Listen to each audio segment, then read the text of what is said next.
And what's up, everybody? Welcome to the House of Holocrons, episode 49. We had a nice little break there. We were able to take a little bit of time, but welcome back, and thank you all for joining us. In this one, we're going to be talking about Ahsoka Tano, Snips, and a lot of the origins and her beginning stuff, Clone Wars, Rebels, and the time she spent away from the Jedi Order, things like that. So, first off, we'll just mention that the species that Ahsoka Tano is a Togruta. They come from the planet Sheely, which is a actually very almost intergalactic planet. Most intergalactic planets only have humans on them. This is one of the few that is an alienoid race. Much like the Twi'leks, though, they have a head adornment. They are not like just the fleshy, movable Liku of the Twi'leks, but they have what is called a... Oh, I just had it in my head and I lost it. The top Montreal. Yeah, their Montrals are the top part. Those are actually a listening device for Twi'leks, and they have the colorization to match the grass of Sheely, kind of like a camouflage. Yeah, it's supposed to kind of emulate tigers. Yeah. Well, that's the thing is a lot of people are always like, "What? Why would they be bright orange in a world of jungles?" It's the same reason the tiger is actually orange, because most animals can't see orange. When you look at orange through an animal's eyes, it's a very dark shade of green. So that's actually probably why they would be orange. They are a very carnivorous species, very, very strong, very good fighters, known to be ferocious, but also at the same time in this time period known for their philosophy, their art, and a lot of other things. The Togruta are a very well-respected species. It's interesting that we get a more tribal aspect. Mm-hmm. We see the background of Ahsoka, but yeah, go even further in the kind of like we see in Visions, and well the or Tales of the Jedi. Yeah, Tales of the Jedi. I mean, we also get some of the Togruta and later on, and the other books. I'm gonna be honest. I'm so mad that you got the pre-Republic books. Oh we man, get the Togruta of them, and they are pretty advanced. Oh, High Republic. Yes, the High Republic. They're because in the High Republic period, that is when Sheely is actually being brought into the Republic. Yeah, they're one of the last few planets to actually join the Republic at the time. Mm-hmm. They stayed independent very far, and they have a pretty strong, and they seem pretty decently advanced because they have pretty good ships, and I guess they still have that kind of almost tribalistic warrior culture. Yeah. But yeah, they're very, very skilled warriors. Yeah, the Togruta are known to be very keen senses. Their hunting abilities make them very powerful and strong. Of course, the other known Jedi Master that we have from this home planet is Master Shakti, the Master who died 17 different ways. Yeah. She's a cool design. We don't really get to see her too much, sadly. But we get to see it relive through Ahsoka. And the best thing about Ahsoka is if you were into Star Wars from the very early on, we get to see an early version of Ahsoka, and she honestly has and it's strange that she had one of the most, it's not strange now, but if you think about it, how well she's so liked by the fandom. Yep. And part of that is she has the most character development of any character in Star Wars. Yes, 100%. This is the character that I think, when I think of who could represent Star Wars as like literally hold it up on their backs and be like, I've been here through it all. It's honestly her. Like Luke Skywalker and Anakin are the Skywalkers. They are the reason for like all of it to pretty much exist. But when I think fandom and I think current age, Ahsoka Tano is the only character in all of Star Wars that we've actually seen grow up entirely. Because even Luke, we only see him when he's really young and when he starts his journey. The closest we had was probably Anakin. Mm-hmm. And they kind of did a similar thing where they made a character that was intended to be whiny and annoying. Yeah. Which kind of got the idea of Luke. Though Luke was meant more to be relatable. Whereas Anakin was more kind of relatable to a little kid and was seen as whiny and annoying. And Ahsoka was that way. But it was a lot better when we see her develop that way. It's so funny because in season 1, so many and I was one of them, that turned off from Clone Wars. Yeah. And partially mine was because I liked the older Clone Wars because they're the older 2D, the older cartoon. Yes. Clone Wars, and I love that. And then we go to that, and we get this annoying character that's just it's so annoying. I can't watch it.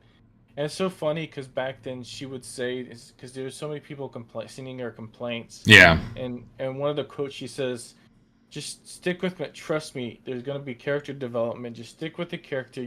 She's gonna grow, and you just trust it." And I And didn't, of course. yeah, and more props to Ashley. Yeah, more props to Ashley Eckstein, the voice actress who plays Ahsoka Tano, because she talks about how she was like sitting there just almost in tears, just like crying into this like food, because she was like, everyone hates me. Because of course Star Wars fans are known for one thing: it's hating something new. Yeah, and she was right. We had to wait. Yes. It took a long time, but that was the point. Mm-hmm. And props for her too. She is probably one of the biggest fans of Star Wars that is an actor. Yeah. A voice actor. She has her own clothing line. She speaks all the time. She goes to Charity events constantly. Like, yeah, she's always at cons, signing things and meeting people, and is an absolutely lovely human that, like, once I've actually gotten to speak around, like, to and stuff, super awesome. Such an amazing person, and loves the character. Really loves the character. She voice acts the Ahsoka novel. I don't know if you knew that. If you listen to the audiobook, she voice acts that.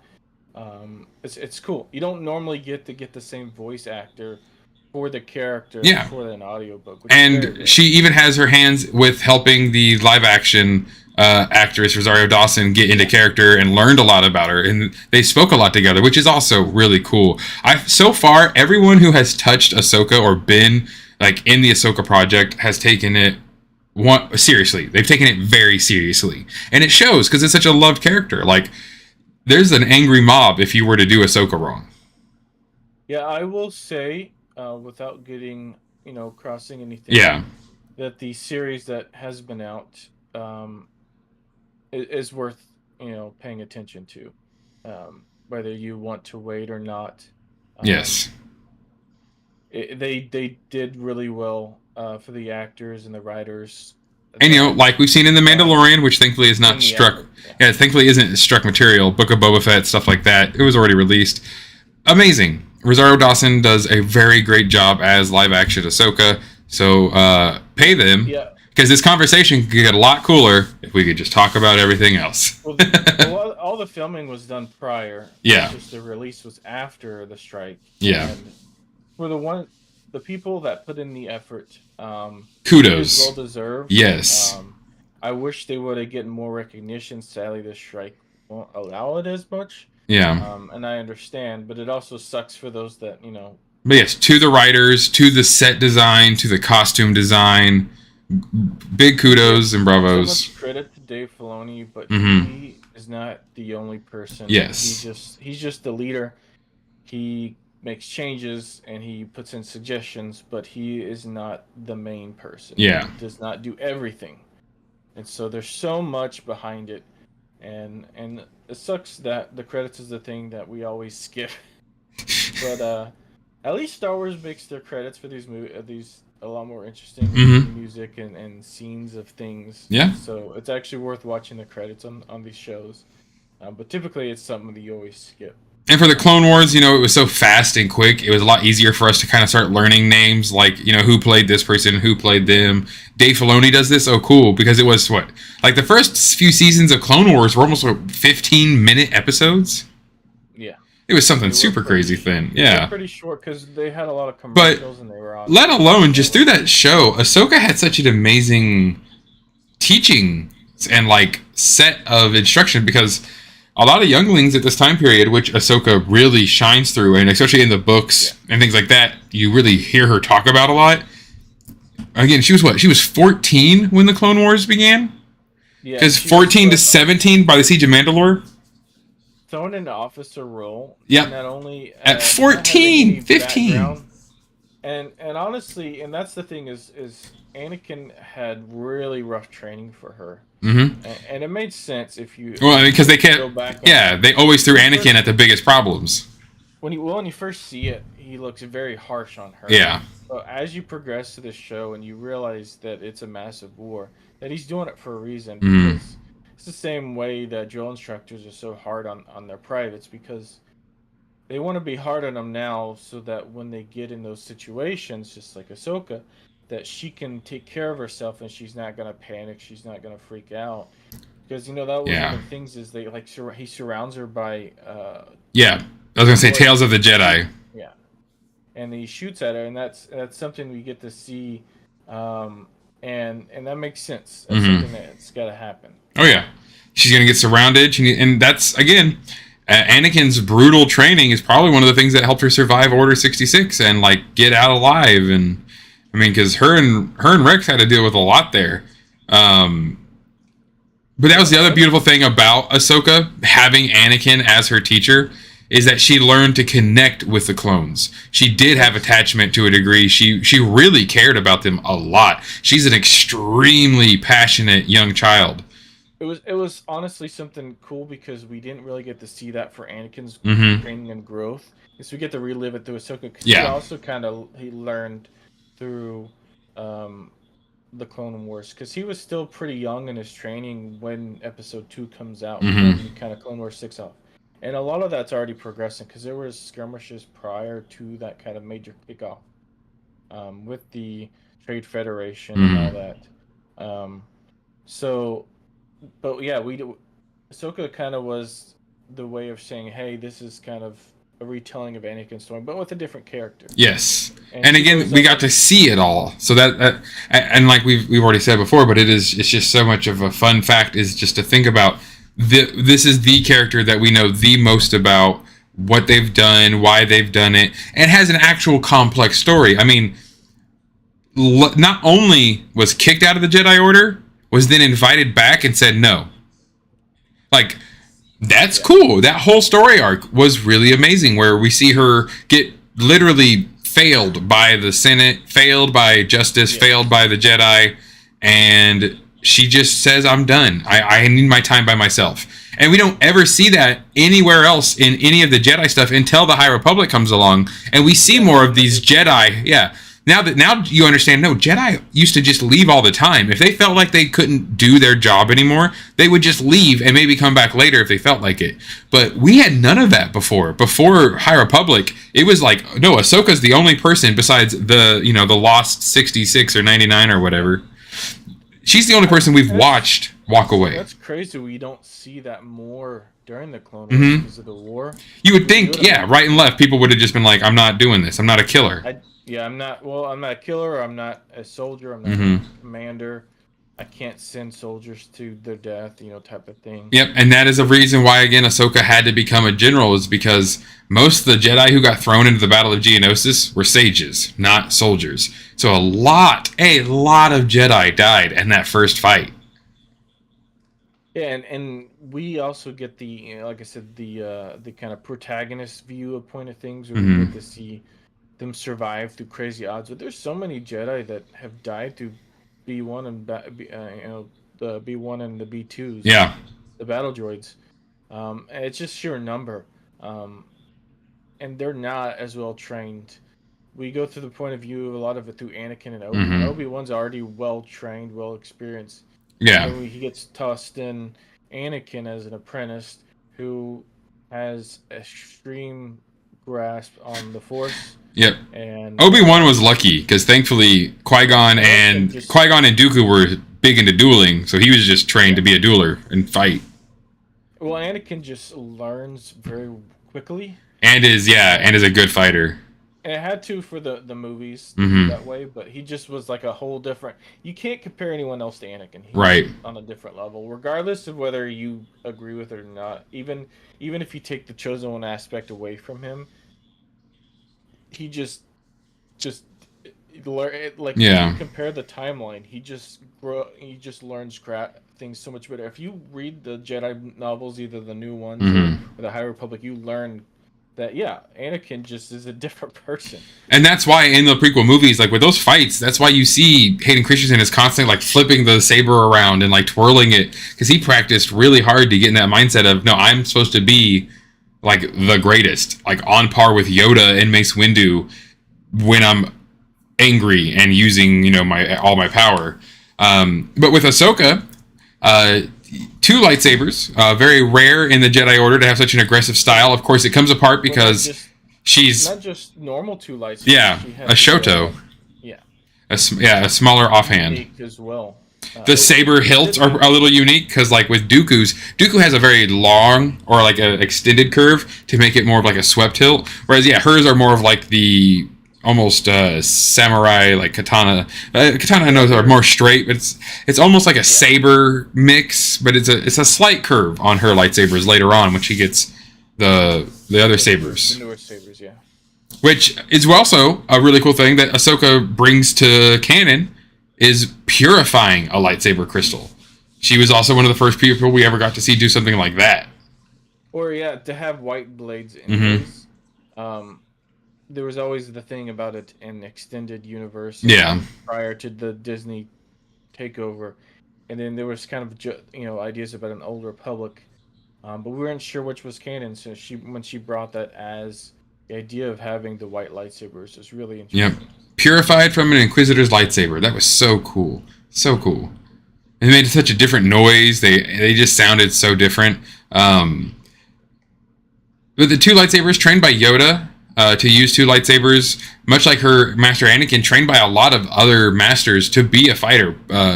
The first master, I believe it was Plo Koon, that found her, took an interest into Ahsoka Tano. We get to know more about her as a baby, of course, from Tales of the Jedi, where she's like known to have calmed down the most aggressive super space tiger that ever existed on Sheely. But force powers. Yeah, she was well gifted with connection to the Force, but she did have crazy training, which most of it she didn't get a lot of non-practical training. Most of the training was practical. Yeah, whereas all the Jedi beforehand, like had Ahsoka joined the Jedi Order like 15 years earlier, her early years would have been sit by a tree, meditating, thinking about life. She would have been more of a sage. Oh, she would have been a lot like Shaak Ti was, because that's why Shaak Ti was when you see Ahsoka versus Shaak Ti, Ahsoka is a much more aggressive, much more in your face kind of like fiery personality. Shaak Ti was very reserved, very calculating. Well, she was trained by Obi-Wan and Anakin. Yeah. And both of those guys are really in your face, especially Anakin. Oh yeah, but also during wartime, which no other Jedis had to deal with in thousands of years. Not only wartime and being in wartime with Anakin. Yeah, extra. He launches himself in the most dangerous things possible, and he always goes for combat and action. It's like you get your normal Jedi that gets involved with a couple things, and then you get Anakin, who's always involved in the most intense thing going on as possible. Yeah. And not only that, like that's why I always love when she starts to like mimic him, and he's like, "Well, why did you do that?" Because you taught me to, Master. Well, you're not following the rules. Yeah, I know. That's what you taught me. It's so funny though. You think about it, an apprentice that has an apprentice as the only person because who he is. I absolutely love Ahsoka's personality though, and like the sass, and we get Snips and Sky Guy and all that kind of stuff. And think about her age, it makes sense, especially who she's with, who she's learning from. So yeah, you have a 14 to 17-year-old learning from a 18 to 25-year-old, something like that. Who's so arrogant, everyone's told him he's either the strongest person ever or he's literally the chosen one. It could literally. And he does as he gets a little bit older. Literally can hold par on duel with one of the best duelists, which is Count Dooku. He duels Count Dooku, which is impressive on its own. Yep, he's able to. He's Mace Windu, Yoda. The people that he's able to duel at a young age, he's probably the youngest person to be able to duel with Count Dooku like that. Well, then don't they say that he was the youngest person to ever be given a seat on the council, even though he wasn't given the rank of master? I think the youngest master is Obi-Wan. I don't know. I think. Well, he never got the master. Yeah, Obi-Wan, I believe, at the time was the youngest master. Yeah, I know he was the youngest knight. Yeah, he got fast-tracked a lot. Well, yeah, I mean, he was the first knight. He became a Jedi Knight because he was the very first Jedi to kill a Sith in over 1,000 years. Yeah, and then we have Anakin, and the reason why is because they were so scared of him. Because he had so many tendencies that he's kind of on edge of dipping in the dark side. But I mean, a perfect master for Anakin. Yeah, Had Obi-Wan been a little bit more trained, maybe himself, a little bit more self-confidence, he would have been a good master for Anakin, because Obi-Wan was very reserved, very, well, hold on, let's think about this. You know, like, he understood Qui-Gon's way of teaching and how Qui-Gon would question everything, but Obi-Wan wasn't exactly like that. And we don't also think about the period where Obi-Wan was training Anakin. Not only is Obi-Wan is actually pretty young at that age. Yeah. We also get that the mentality of his master just died.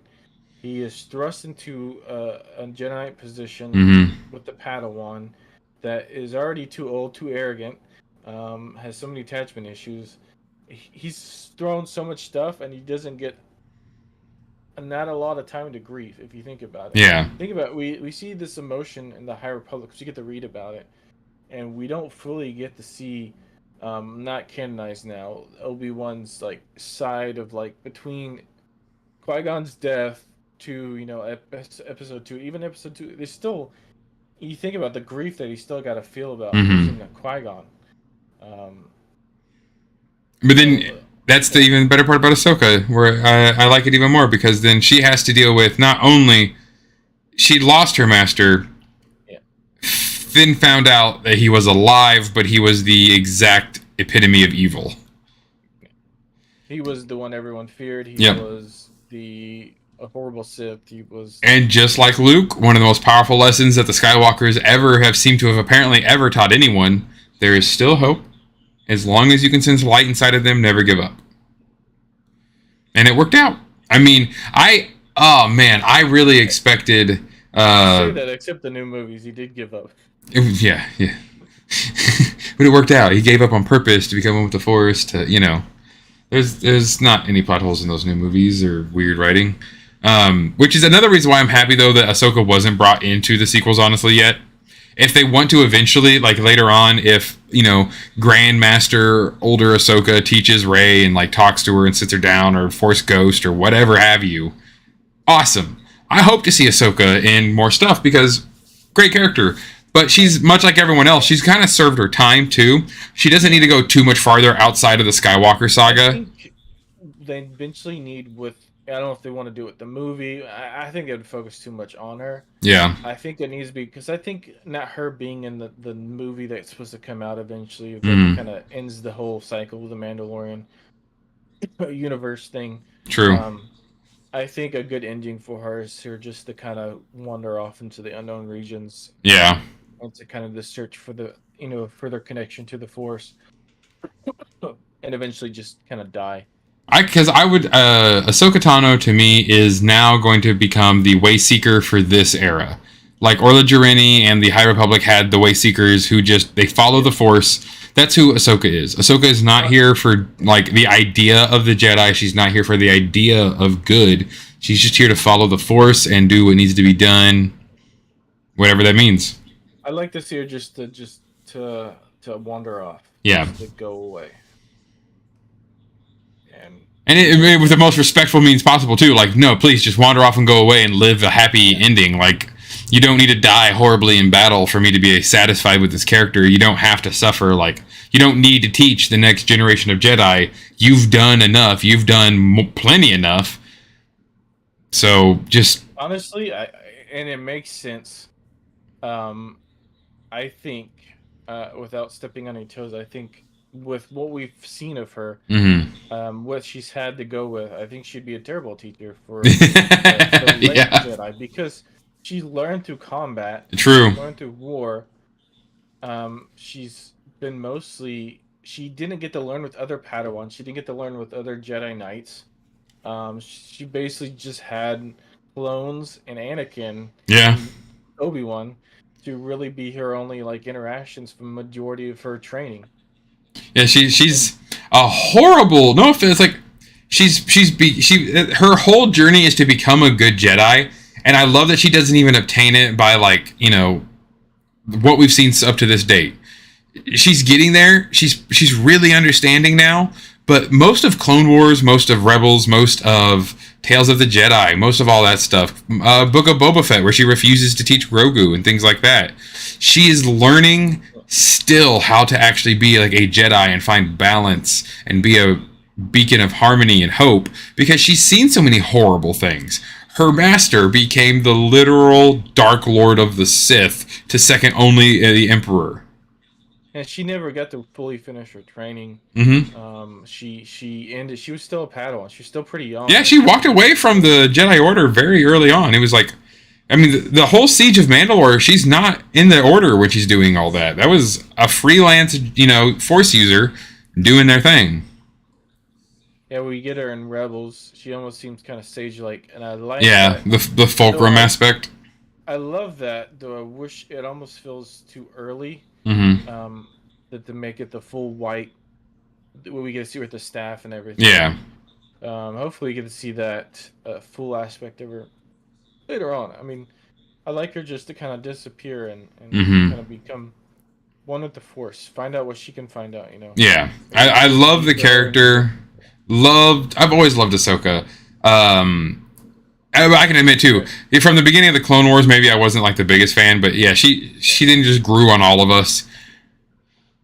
I don't know a single person. Like something kind of really cool. Like she just stays in the world between worlds. Is like well, don't forget though, she has a super huge connection for whatever reason to the sister. So she's always had this connection to that owl, the Maori bird, the Maureen. It's kind of almost reborn by it, didn't she? Yeah. Because she almost dies. She's saved by Ezra in the world between worlds and stuff. So like she's a very ethereal being when it comes to it. When you really think about her as a Force user. That would be a really cool feature if we ever do get her in like the future movies. Like a little thing of because she's like a protector of the world between worlds type thing. It'd be kind of cool. Maybe that's where she disappears. Yeah.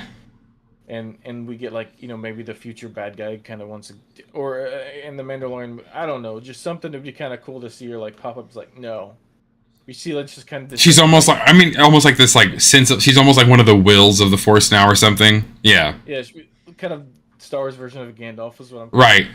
Yeah. That's what I almost titled this. I almost titled this Snips the Gray to Snips the White or something like that. That'd be pretty cool, though. You think about it. I think honestly, Ahsoka has a lot of parallels to Gandalf. I'm not gonna lie. Well, the fact that she's not a deity, she's not an angelic being, but I think like you're pretty much as powerful as you can be in the Star Wars universe if you're a Force user. Like there's nothing more powerful than that besides actual aspects of the Force. That she was rebirthed by this sister and she has a super close connection. Yeah. She was trained by the Star Wars version of Jesus almost. Yeah. The chosen one, the chosen one's Padawan. And she's met very important figures. Yep. The Mortis arc is a very big one. Well, the fact she's met Grogu, she's met Yoda, she's met important Jedi growing Anakin, up, Luke. Yeah, she's met Luke. She's met the only one that she hasn't. I don't think she's ever met is Leia yet. I don't think she's ever. Yeah, true. Oh man, that's actually. I'm kind of surprised she hasn't met Leia yet. I imagine that conversation would have been amazing to see. Now, the other part of the conversations I really wanted to see though is just like Luke had to have told her, right? Did Luke tell her that he redeemed it? Like, come on, bro. How you gonna not tell her that you redeemed your dad? I think she kind of figured it out through the Force. Yeah, I hope so. I hope so, because she deserved that closure. I just want to have it. I wish we got the episode of one of them where I want to see the extended version of that scene where she goes and sees Luke with Grogu. Yeah. And they just have a conversation about his dad, about Anakin. We'd all cry, but I want it. I want it so bad. Ugh. Like, would she hold back, or she just go straight on? Your dad was a jerk. Your dad was a jerk. I loved him to death, but he was a ruthless, crude, arrogant, amazing, kind-hearted dick. And that's why I've always loved that's why I liked Rosario Dawson actually being live-action Ahsoka, because I feel like she gives her more of that, excuse me? She's, not afraid to be like, I don't think you get to talk to me that way. Because that's a big part of Ahsoka, too, is now that she's, grown up, she does not take shit. I don't think anyone had a problem with, I'm sure there's always people, but... Yeah, there's always people, but... grasp her taking the role. I think the only problem people had was her head tails. Yeah, yeah.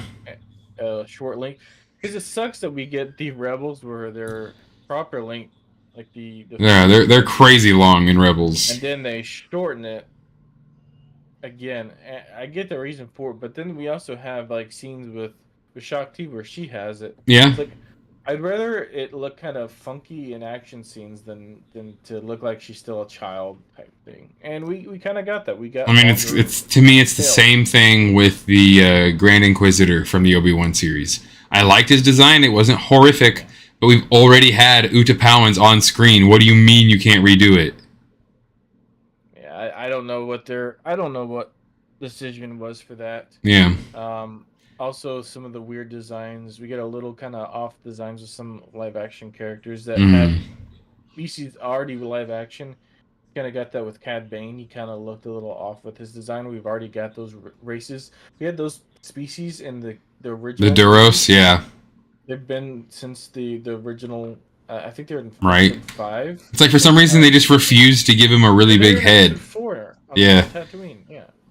And he looks kind of silly. Maybe it's just because all the live action like props guys are dead and none of them know how to remake it anymore. Or just have never seen a Star Wars movie. Because it's like, I say that and I love props people. Yeah. Props in movies are one of my favorite things. Interest about how they do things. And I know I've looked a lot into it. But it's so funny. We say this stuff like, yeah, but it wouldn't be practical. It would be difficult. But then we look at the 501st. And people that make costumes and they're doing it, yeah. Trash, and they make it so good looking. Oh yeah, it looks amazing, and it moves, and it's totally like it feels like oh, it's crazy. Well, there's like people like that, like the head of the Mandalorian Mercs. Some of them like him. He had his gauntlet, and he removed it because it was just such a hassle to keep maintaining. He had a switch on his gauntlet and eventually updated to like a touchscreen phone that was connected to wires to his jetpack. When he hit the button, it would light up and shoot out CO2 like smoke. So it looked like he was jetpacking. It was so cool. It's like there's so much cool stuff that these people are able to do. And like, just do it. We know you can. You have all the money and you have all of the resources. Just do it. But at the same time, it's not like a deal breaker for me. We do get a lot more of her. And like I said, Ralph McQuarrie is a bit more of the design art behind Rebels. Of course, Clone Wars is animated, so they can look a little sillier, a little different. And Clone Wars, honestly, they changed Ahsoka's look a pretty heavy amount throughout the Clone Wars as graphics got better and as the drawing team got more into it and stuff. It goes with their character, too, because she is aging, so it does help. But yeah. As we were all like super happy about, she stopped wearing the weird tube top and moved on to real clothes. Yeah, thank God. Yeah. That was that's one of the worst things ever. I have. Hey guys, I'm just gonna PSA out there. If you say you think Ahsoka's hot and you show me a picture of a 14-year-old, I'm gonna call you out on it. Just think about where you're. It has to be after the Siege of Mandalore. Period. Rebels era and yeah, that's all you got. Or you better be really young. Definitely not be season like 1 or 2. Yeah, the tube top era, season 1 and 2. Yeah, if you're in, she's 14, bro. No,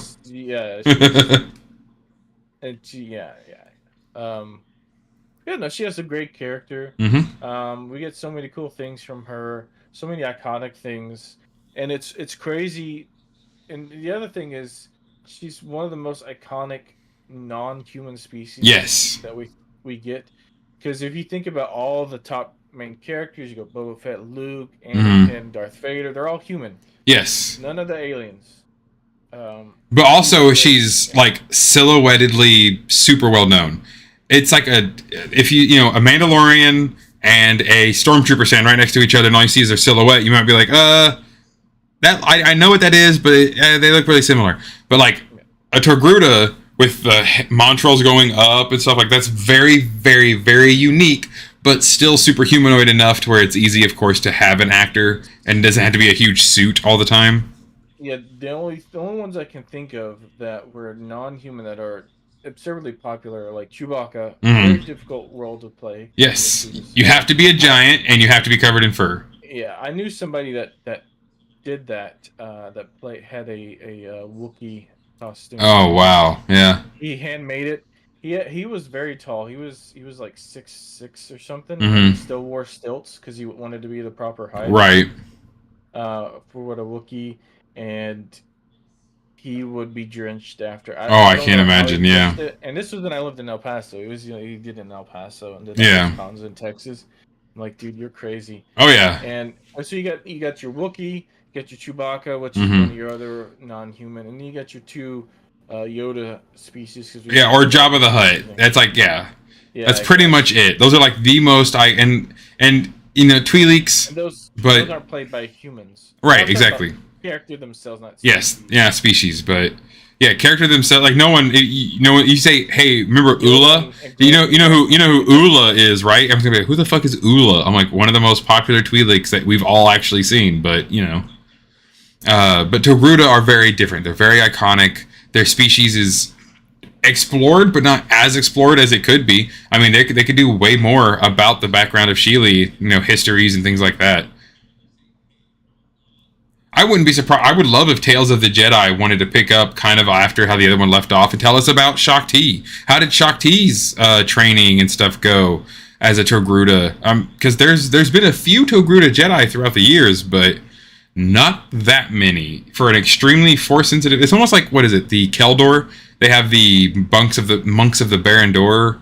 It's like a lot of these races that have the Force also have their own very tribal method of using the Force, and they don't want to just become Jedi, even if it is very religious and special. Well, that's the idea. Is there's so many cultures with connection to the Force. Mm-hmm. It's supposed to be in everything.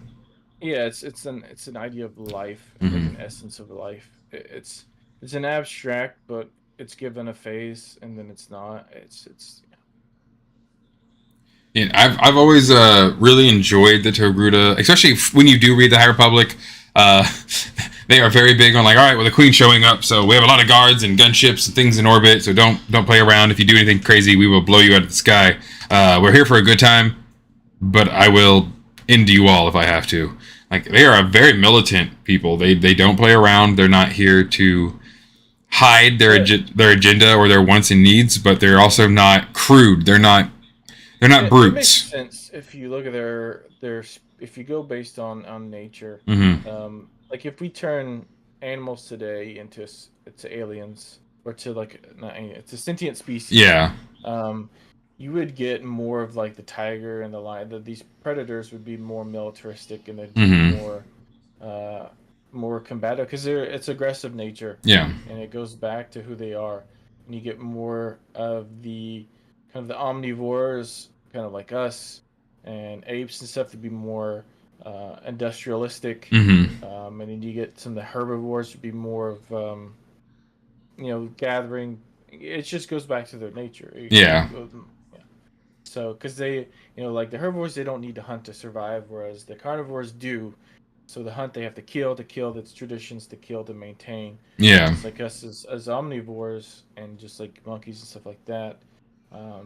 We don't necessarily have to do that. We kind of dive into both fields. Mm-hmm. So it's interesting because the Togruta, they did their background as kind of a primal, well not primal, a predatoristic species. Yeah, far more carnivore than omnivore. Because if you go into the idea of cultures and the study of stuff like that, mm-hmm. it makes sense. Yeah. But I also love how they, because of that, they are the passion isn't just for violence. They also, again, they love music, they love art, they love poetry. Yeah. It's just passion in general. They are very passionate creatures, which will lead to a strong. No empires. They weren't really empirical ever that we know of. That we've had any news on. They might have a few planets under their little quadrant, but they're a very very powerful, very well respected people. They became one of the later, I believe one of the last parts of the Republic that we know of from the prequels. I think one of the last big powerhouses, because that's like they have the whole Velo fair is just to like impress the Togruta leadership. Well, it's a part of it. Yeah. It's more. It's supposed to be like the celebration of just The Republic. Yeah. It's super arrogant what they did. But, they got what they got. Yeah, it didn't work out too well. It is so interesting the Togruta design. Yes. Get shocked too because she's more outlandish in her design. Oh yeah. When we get and a bright red, like bright red skin. This roll of bright orange, bright red is still crazy, and then you get these weird, strange head design. And the markings are all different. The markings on their Montrals are different. The markings on their face is different. It's like if you took the Twi'lek and the what are those horn guys called? Oh, the Zabrak. Zabrak, and you kind of combine the races. Yeah, and more or less, that's actually kind of that's kind of what it is. It's like if a Zabrak and a Twi'lek, became a new race, it would be a Togruta. Or just be a Zabrak with the orange hair. Zabraks are another one I hope we get to explore a little bit more of, though, honestly. I like Zabraks, too, but I'm happy to see more alien leads. And I know, as you say, alien leads, it's still like, but it's still a human. It's a human with a weird head. Yeah, but, like, we're getting there, okay? Like, it's going to be a while before a blob you can be the main leader of a episode, and someone's like, that's really riveting. It's got to look a little human.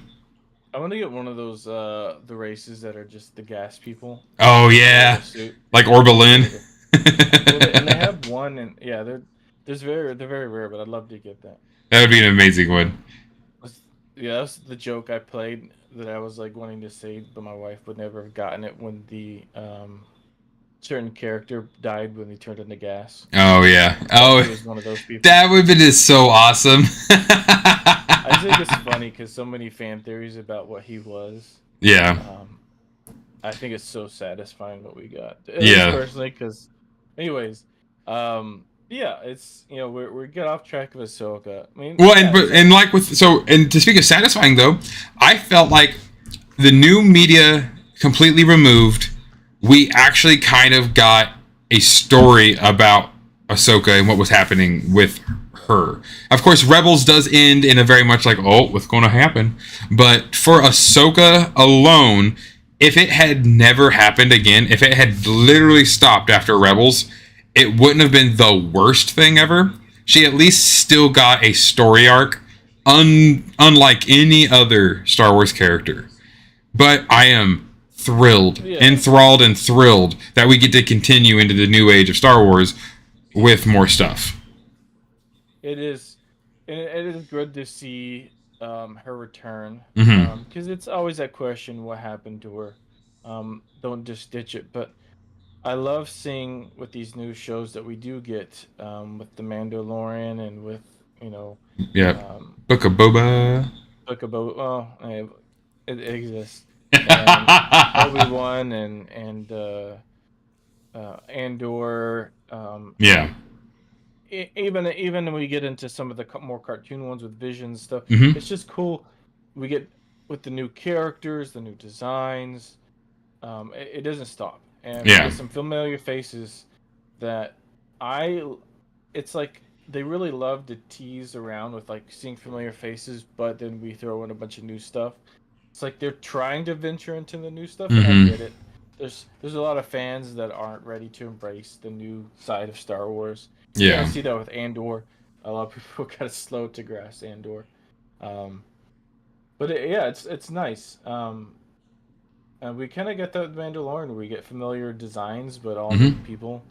And I'm glad this is a good side of Star Wars. It pushes the fandom. It's grown the fandom.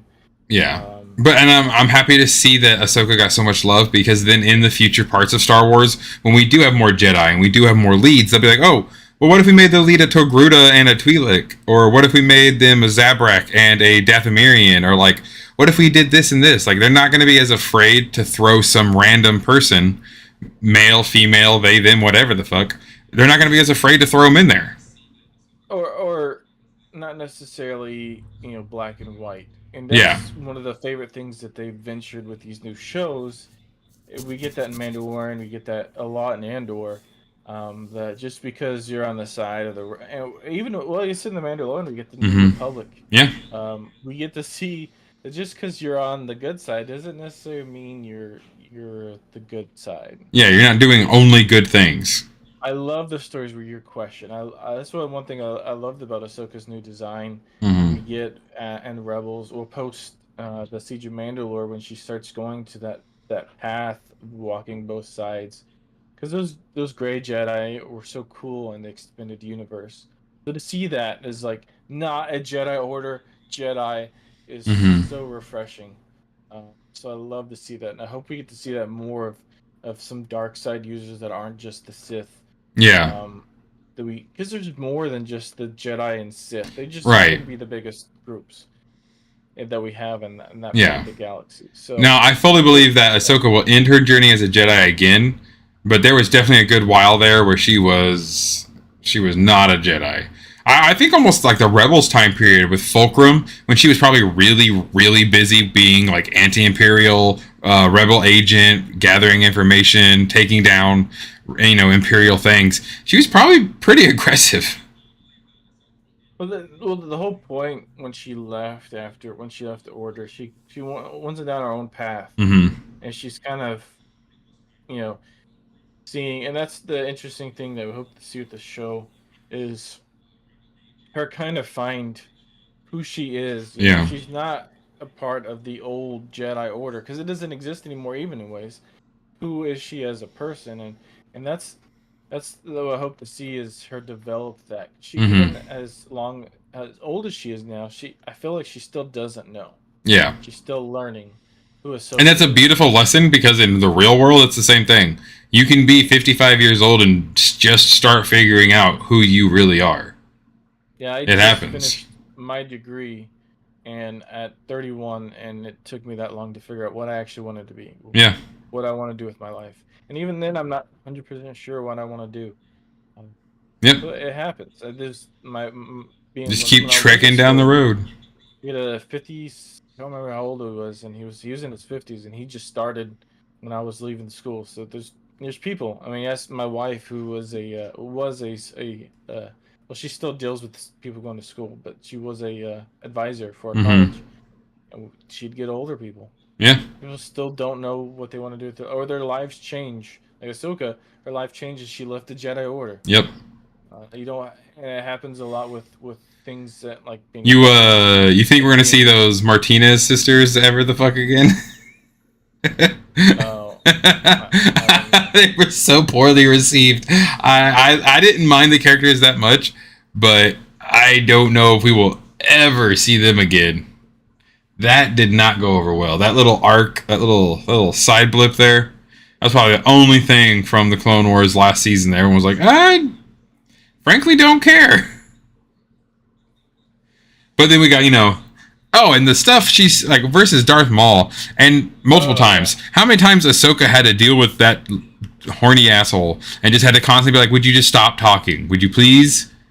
You're arrogant. You don't know what you're talking about. She lays down the smack too, though. That's why I've always loved also how like Snips back. Like she's not afraid to like speak her mind and be like, ooh, what is this? I was really hoping for Skywalker, and then she replies, if Anakin were here, this wouldn't be a fight. It'd be over already.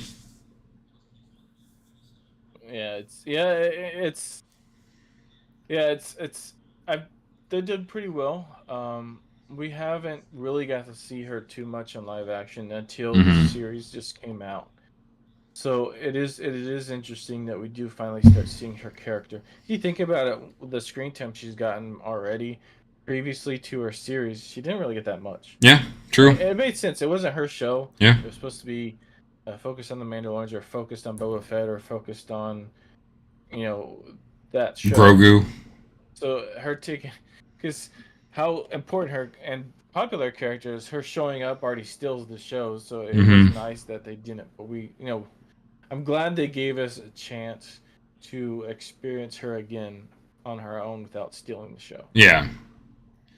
Oh man, I will always remember though that first episode of Mandalorian where we got to see her for the very first time ever in live action. Like it was awesome. Again, Rosario Dawson does an amazing job. They did a great job with writing.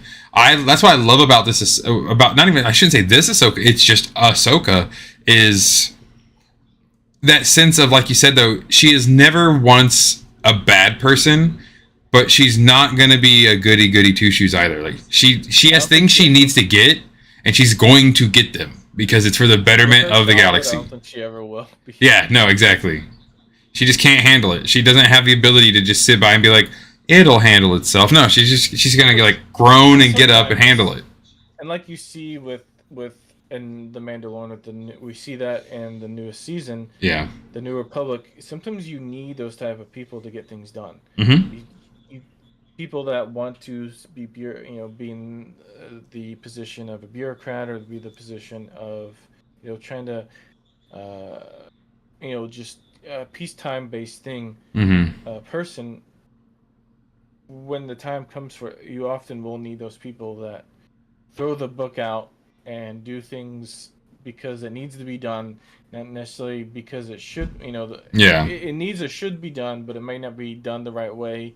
How may avoid laws and may break rules. Right. It may not necessarily be the Jedi way of doing things or the Republic way of doing things, but and she gets it done, and we see that in a bit in Mandalorian and with Rebels. And I mean, her fighting style, she is not play around, and we saw it in Clone Wars with Siege of Mandalore. Like every strike is all right. You're done. Move on. Like she can swim through enemies because of the training she received from Anakin. Like he trained her perfectly to be exactly what she needed to become. Like the Force kind of knew, I guess, what had to happen. I would love a what if though of if she got to just be a Jedi and also want to meditate. If she took the spot of Anakin being Darth Vader, that would be cool too. Oh, she'd like totally gone down the dark side. Well, if like Anakin maybe died, and then took her. Well, hey, because on that Mortis arc, she had Sith eyes on the Mortis arc. She went full dark side when the brother kind of like corrupted her.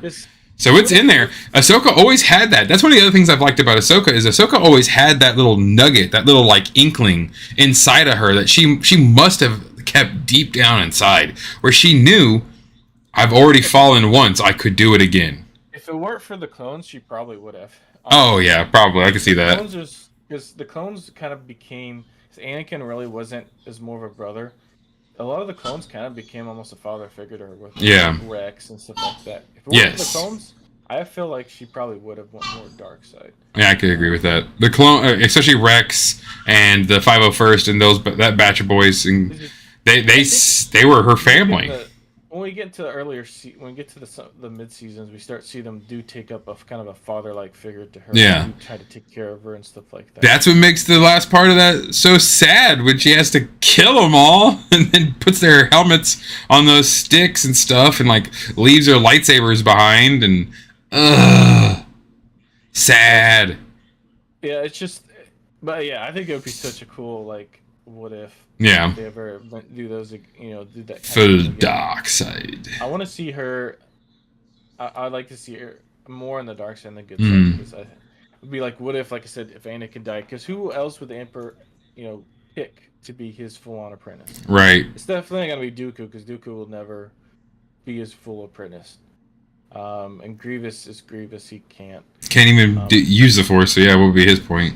No, I could totally see it being Ahsoka because she'd be well trained for it. But man, that'd be so awesome to see her just like unleash, just go full warrior. I did that a few times on the Old Republic game. I'd be a Togruta Sith because they're just known to be vicious. Go full two-bladed, two red sabers. Right. Oh, especially with her fighting style, man, she'd be a very, very, she would have been a great Inquisitor. Oh, she would have been an amazing Inquisitor. Because her fighting style isn't like the later Darth Vader fighting style. Right. She's just way too aggressive. I'd love to see that. Just going into the Tantive 4, and it goes to the, I kind of see Darth Vader and see her. She just whirl through, just slicing everything up. Yeah, I've always loved the acrobatics that they gave her character to make up for the stature. And that's what Anakin taught her. Whereas Anakin had the brute force and all the power behind everything, he was like, you don't have all of that. So I'm going to teach you to be fast, to be agile, to use your surroundings. Yeah, well, Anakin did able to do that, so he was able to teach her that. But well, he didn't always use it because he didn't need to. Yeah, that's the problem. He didn't need to. If you're that much more stronger than everybody, you just, okay, stop it. That's why I've always when you really look at Anakin's fighting style, he's like always this close to you, and he's just like twirling his lightsaber around until he can get you in a position, and he just disarms you. It's the same with Ahsoka. Ahsoka flips all around you, and like on his swings, he puts so much power in his swings too. Because if you watch people blocking, and even you get the Darth Vader, he powers through your guard. Yep. It's just,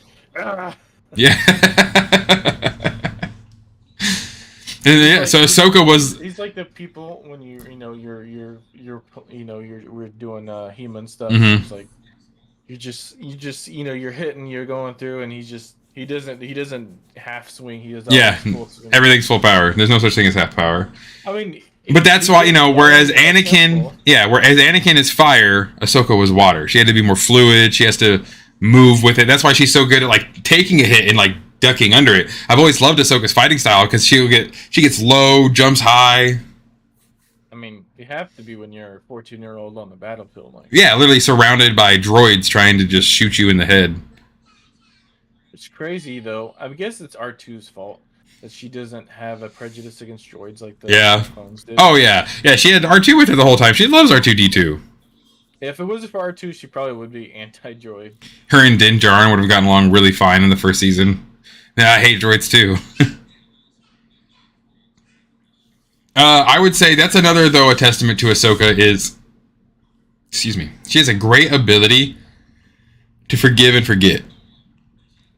And I mean, that makes sense. Her master becoming Darth Vader, the Jedi spurring her, and, she's been forced by the hand that was dealt to her to learn how to really just, live and let live. I don't know if she's fully been able to. I feel like she. I feel like she still feels, the weight of Anakin and Darth Vader and all that still on her. She's able to pull through, and that's kind of her upbringing in war. But I feel she still carries the clones and everything still on her shoulders. Oh yeah, she'll. Which it sucks because then it's like it wasn't your fault. It was literally that's just like you were just in the middle of a plan you had nothing to do with. You were sadly a child in the middle of an evil guy's plan to take over the galaxy. Well, it's what makes her character more believable. Yeah. We see, versions of that on her already. We see her. We see that someone Rebel. She almost her instinct is bad, awesome, but it almost like she's putting this kind of facade.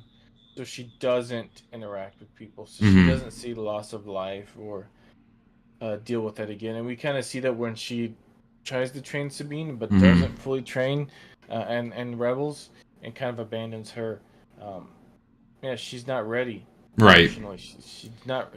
Herself is not ready.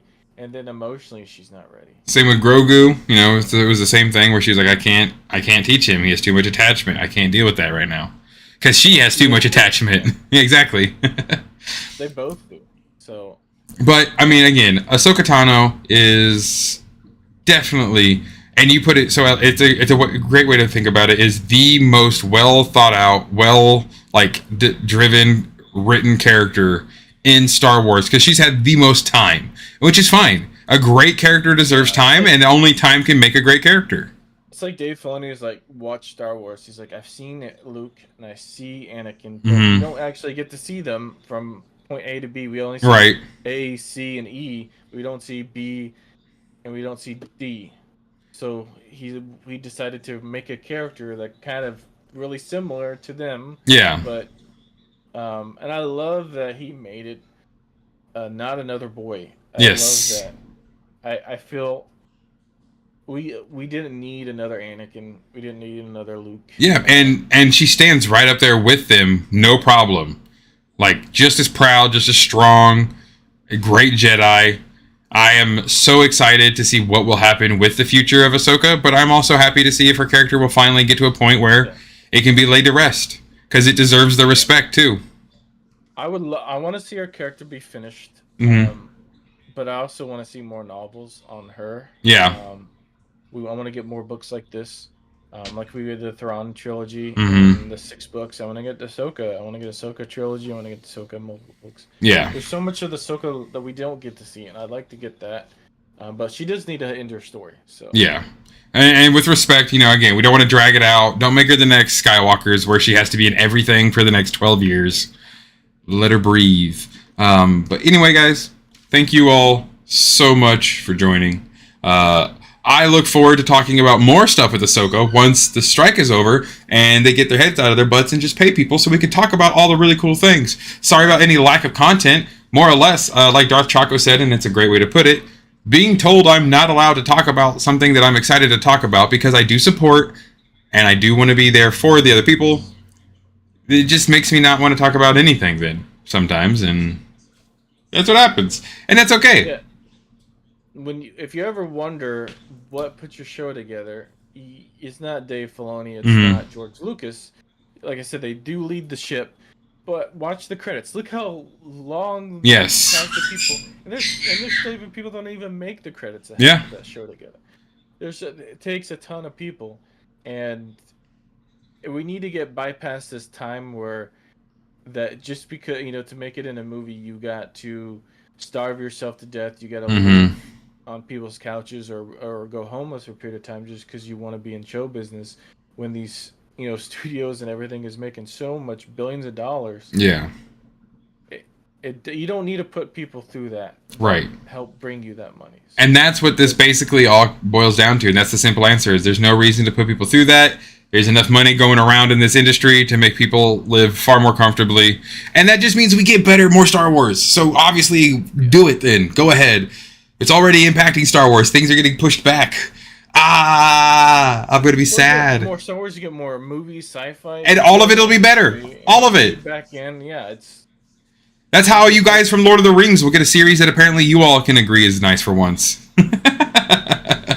we get so much money through these big deals. Like we start seeing things, we'll start writing better for outside of these big studios now. Amazon and Netflix apparently is the only big studios at this point because the only people somehow get people that won't get paid anything because I'm not going to get into them. But yeah, guys. We need to get past this stereotypical idea or tradition of going, you want to be in show business, well, you're going to suffer. Going dead, you better starve to death, you better know somebody. Yeah. Right, yeah. Let's end all that. Or just be related to somebody and know somebody. Other than that, you're going to nearly... 99% of you won't make it, so ha ha ha ha. But no more of that. We're going to do better, and like Ahsoka has taught us, we're going to keep going forward and never stop growing and being and learning. So thank you all so much for joining. Have an amazing rest of your day, and as always, may the Force serve you well. May the Force be with you. All right. Hell yeah.